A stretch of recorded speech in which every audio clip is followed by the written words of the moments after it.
Scientists were stunned to discover 3 never-before-seen snailfish in the Pacific Ocean.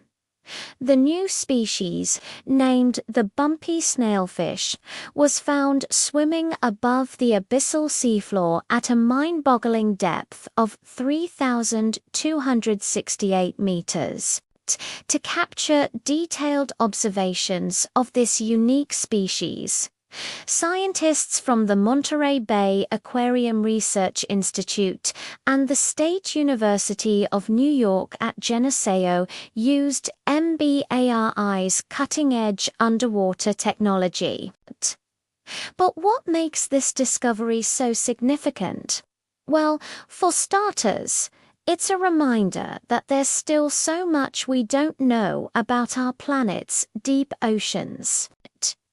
It's also a testament to the incredible diversity of life that exists even in the most extreme environments. As global climate change and human activity continue to impact marine ecosystems, studying deep-sea biodiversity becomes even more critical.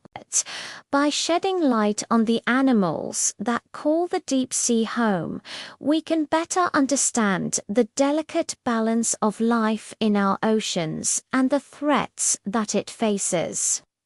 So, what does the future hold for deep-sea exploration? With ongoing advancements in technology and a growing commitment to understanding and protecting our planet's biodiversity, who knows what incredible discoveries await us in the depths of the ocean?